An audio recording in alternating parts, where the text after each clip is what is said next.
सबको राधे राधे। फिर से समास में हम एंट्री करते हैं।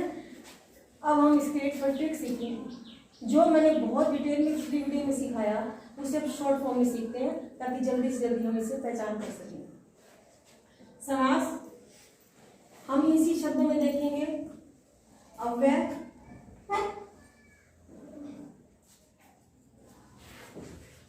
उपसर्ग,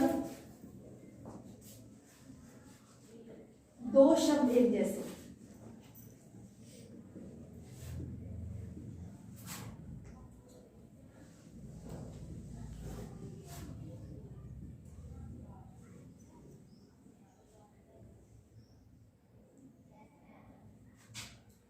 दो शब्द एक जैसे, हमारे तीन ये चिन्ह इसमें पहचान के लिए हैं। यथा शब्द मिल जाए, दो शब्द एक जैसे मिल जाए, इस प्रकार का मिल जाए तो हमारा अव्ययभाव समास होगा। तत्पुरुष में कारक चिन्ह मिलेंगे।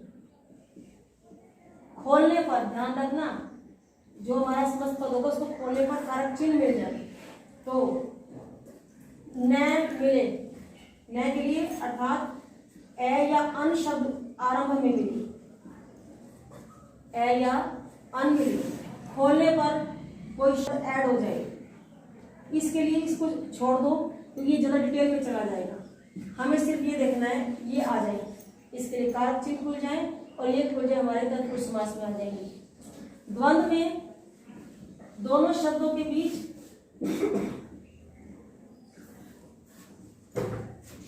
ये चिन्ह योजक चिन्ह मिले। द्विगु में पहला शब्द संख्या का आ जाए लेकिन शर्त ये होगी शरीर का अंग नहीं होगा, वो शरीर का अंग नहीं होगा।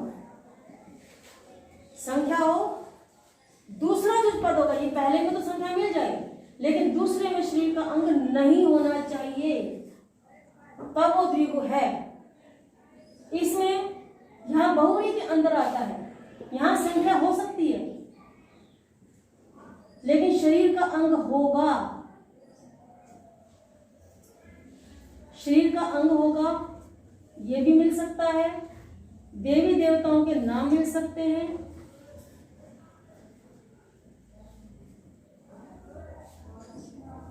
तो वो हमारा बहुब्री ही होगा। परिभाषा के तो वीडियो चलेगी।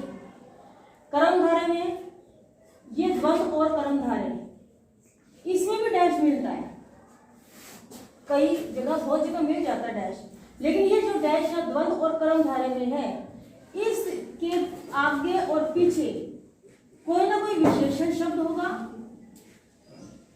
और इधर कोई विशेषण होगा। एक शब्द विशेषता बताने वाला और एक शब्द जिसकी विशेषता बताई जा रही है। दूसरा, तुलना करने के लिए दो शब्दों जो होंगे उसके बीच भले ही डैश लगा हो लेकिन वो शब्दों के बीच तुलना हो रही होगी। तुलना करने के लिए शब्द होते हैं उपमेय और उपमान। में, जिसमें छाया पड़े वो उपमेय है, यहाँ में से हम पहचान करते हैं। जिसकी पड़ जाए वो उपमान होता है। अब मैं इसके लिए उदाहरण कुछ नोट करती हूँ। अभी आपके सामने मैंने ये 10 लिखे। अब हम इसको देखते हैं ट्रिक से, जो सबसे आसान सा लगे सबसे पहले उसी पर देख लेते हैं। ये हमें आ रहा है, छोड़ दो, नहीं आ रहा हल्का। डैश का भी पता चल रहा है, डैश कहाँ मिलता है, द्वंद्व में। अब हमें डैश हमें यहाँ भी मिलता है।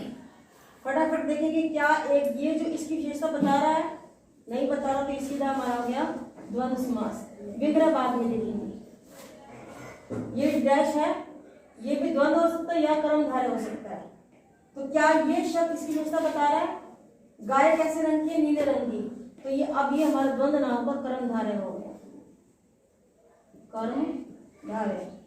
ये अभी नहीं समझ में आ रहा, मान लो ये आ रहा है ए, हमें देखा था सीधा ए और अन आते ही हमारा तत्पुरुष।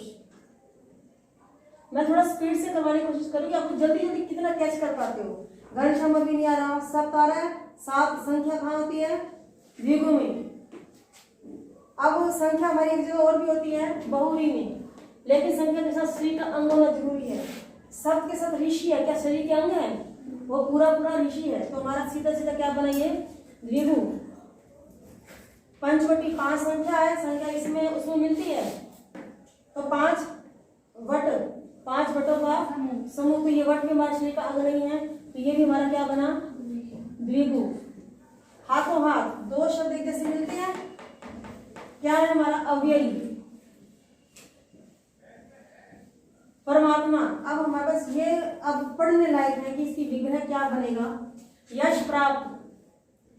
अगर हमें जल्दी होता तो हमारा द्वंद्व द्विगु बहुगुणी तो हमें सीधा समझ में आ रहा था। अब इसका मतलब ये अव्ययी तत्पुरुष क्या ही हमारा कारक चिन्ह निकलेंगे, क्योंकि इसको पढ़ने को खोलने पर समझ में आएगा। अब हमें केवल इन पर थोड़ा सा ध्यान देना है। क्या ये अव्यय है, विग्रह करके देखते हैं। यश प्राप्त अर्थात यश को प्राप्त। अब हमने इसका विग्रह किया, यश को प्राप्त।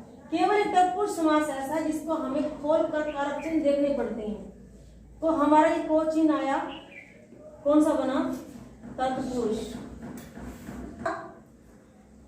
यथा शक्ति, क्या ये पहला अव्यय है, हमें पहले पहचान थी, वैसे तो हमें जल्दी कर देना था। यथा और डबल शब्द आते ही हमें अव्यय कर देना था, यथा आ गया, हमें कुछ जरूरत ही नहीं थी देखने की, सीधा अव्यय भाव समास। इसका विग्रह बनता है शक्ति के अनुसार, क्योंकि यथा का अर्थ होता है अनुसार।